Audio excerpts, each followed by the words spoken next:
Finally, we have a little bit better view. You can see my face better. Hopefully, you can hear me better. Got a new. This is the Galaxy S9 instead of the fucking prepaid phone. So, I hope that y'all can hear me and y'all are having a great day. If y'all don't know me, my name's Mike Bro Jr. I started this page to basically let y'all know who I am.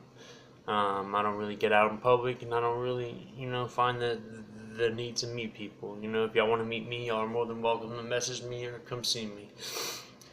I get on this channel and I talk about life. I talk about things that are going on in my life, and if people don't like it, that's fine. They're entitled to their own opinion, but I try to keep it as positive as I can.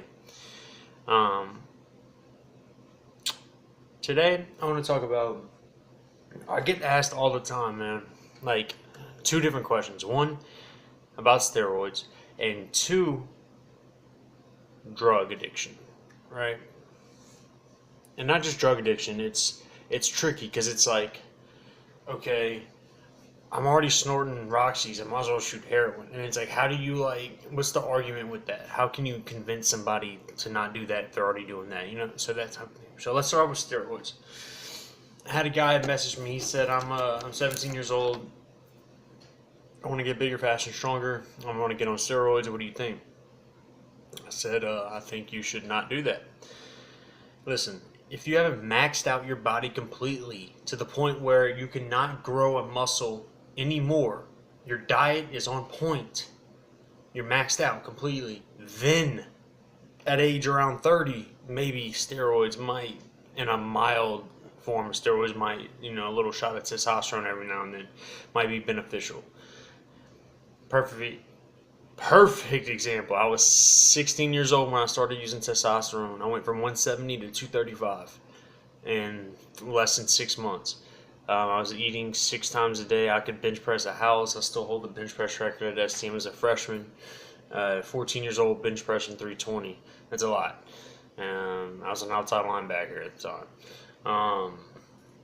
Anyway, what happened was that I basically got too big for my own good, and I couldn't run anymore and all that type of shit, and kind of fucked my career up. But I was like, holy shit, this stuff works. And I was using 500 milligrams of testosterone a week, and that's it. That is it. I ran that for a long time. I stayed on that shit for like 2 years. Anyway, so as I got older and I started researching and I started playing around with different chemicals and different drugs and substances, I found that Winstraw is one hell of a fucking steroid. Winstraw is a beast. My favorite cycle: testosterone and anthate or cypionate or sustanon, either one. There are just different esters. Winstraw and Masteron. That's my favorite. And well, Deca and then Masteron at the end. So you put on the sides, you put on about 15, and throw in some injectable methylstimulone in there. Ooh, they got that shit high dose. I think it's dosed at 30 milligrams per milliliter, and the dose is 12 milligrams a day. Like, Jesus Christ, what are you trying to do? Build a house?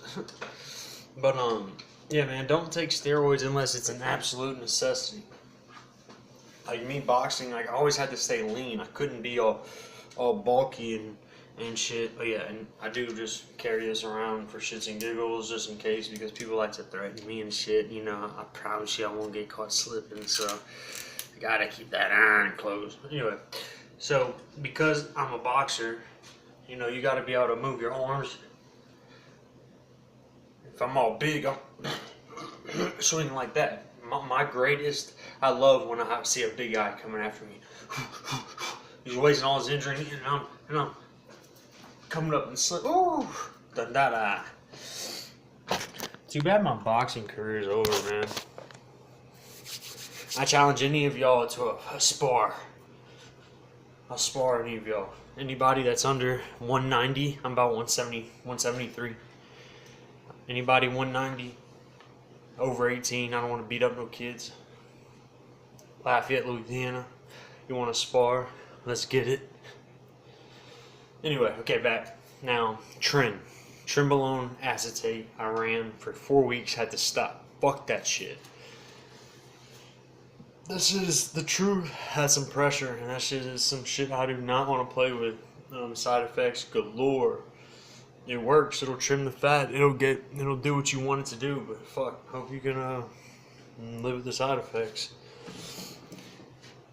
PCT. Now, a lot of people don't like to fuck with the Clomid and do all this shit and get all these different types of drugs, man. If you're not gonna do all that, at the very least, get something like this. It's called Anabolic Matrix by Iron Mag Labs. It has vitamin B6, zinc, tribulus test, I can't even say that word. Tongat Ali, the testosterone shit. It has DIM, macaroot, chrysin, DHEA, and biperine, whatever the fuck that is. I mean, I know what it's for your fucking insides, but I don't know what the fuck you say it. This shit is cool, man. You take these 2 times a day. And this is basically your PCT. It's called a natural hormone optimizer. It brings your hormones back to what they should be.